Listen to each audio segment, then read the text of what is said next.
একটা হলো ইসলামের পক্ষে শক্তি আর একটা জাতীয়তাবাদ শক্তি। আমরা ইসলামী পক্ষের শক্তি বাংলাদেশে 92% মুসলমানের দেশে 54 বছর পরে একটা সুযোগ আসছে, যেটা ইতিহাস হয়নি বাংলাদেশে। অতীত ইতিহাসে আমাদের মহতারাম ওস্তাদ বললেন একতা, ঐক্য। আমাদের যদিও হাকিকি ঐক্য ছিল, এলমান ঐক্য ছিল, আমলার ঐক্য ছিল, মানে শরীয়ত আমলের ব্যাপারে ঐক্য ছিল, কিন্তু আমাদের দেশ পরিচালনার ক্ষেত্রে ব্যক্তি চিন্তার মতো পার্থক্য থাকার কারণে আমরা একে অপরের থেকে অনেক দূরে ছিলাম। আলহামদুলিল্লাহ বাংলাদেশে যার যার চিন্তাকে তার তার কাছে রেখে ইসলাম দেশ মানবতার পক্ষে আজকে 8টা দল একসাথে হয়েছে। এক বাক্স নীতিতে নির্বাচন হবে ইনশাআল্লাহ, এবং এতে বাংলাদেশের উল্লেখযোগ্য ইসলামী দলগুলো একসাথে হয়েছে। এখন আমাদের একটাই দায়িত্ব, অতীতের নির্বাচন কি হয়েছে, কখন হয়েছে, কিভাবে হয়েছে এটা সবাই জানি। দিনের ভোট রাতে হওয়া, বেশি শক্তির ব্যবহার, কালো টাকার ছড়াছড়ি, আমরা আশা করি এবার আমরা কোনোটাই হতে দেব না। কি বলেন? আমি তো এতটুকু বলতে পারি ইনশাআল্লাহ, কেউ যদি ভোট কেন্দ্র দখল করতে আসে হয়তো মরবো, নয়তো বিজয় ছিনে আনবো। ভোট কেন্দ্র দখল করার কোনো সুযোগ নেই।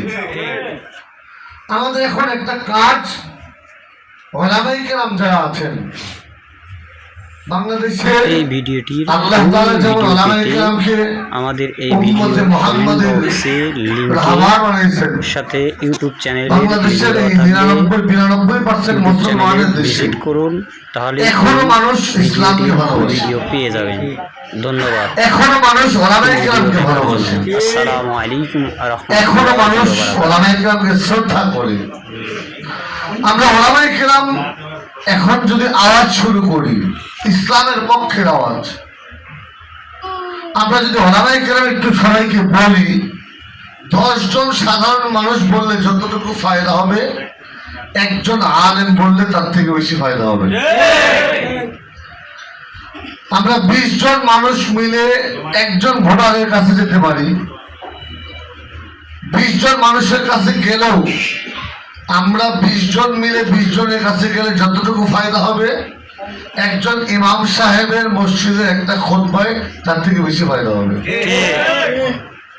এজন্য আমি চাই ওলামায়ে কেরাম, আমাদের এখন হাল ধরার সময় আসছে।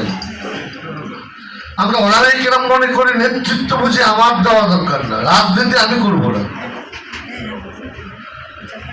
রাজনীতি আমি আপনি করবো না, এই চিন্তা, আমরা এই চিন্তা চেতনা নিয়ে আছি।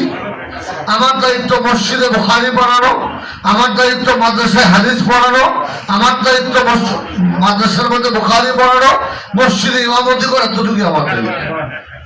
আসলে কি এতটুকু ওয়ারাসাতুল আম্বিয়া দায়িত্ব শেষ? রাসূল আরবি সাল্লাল্লাহু আলাইহি ওয়াসাল্লাম মসজিদে ছিলেন না? বিচারপতির আসনে বিচারপতি ছিলেন, রাজার আসনে রাজাও ছিলেন মদিনার। রাসূল আরবি যুদ্ধের ময়দানে যোদ্ধাও ছিলেন। আমরা ওলামায়ে কেরাম যদি এগিয়ে আসি, আগামীর বাংলাদেশে প্রত্যেকটা এলাকার মেম্বার, চেয়ারম্যান, এমপি, মন্ত্রী হবে ওলামায়ে কেরাম। ওলামায়ে কেরামের থেকে কে বেশি হক বান্দার বুঝি, কে বান্দার হক বেশি পৌঁছে দিতে পারে, যার সিনার মধ্যে আল্লাহর ভয়, রাসূলের মহব্বত আছে, তার থেকে বেশি বান্দার হক কে বুঝে, কে পৌঁছে দিতে পারে? আমরা ওলামায়ে কেরামের থেকে বেশি বান্দার হক পৌঁছে কে বেশি দিতে পারবে? একজন সাধারণ মানুষ সে দিনদার হতে পারে, তার দ্বারা দ্বীনের যতটুকু খেদমত হবে, একজন আলেমকে দিয়ে দেশ, জনতা এবং দ্বীনের খেদমত 1000 গুণে বেশি হবে।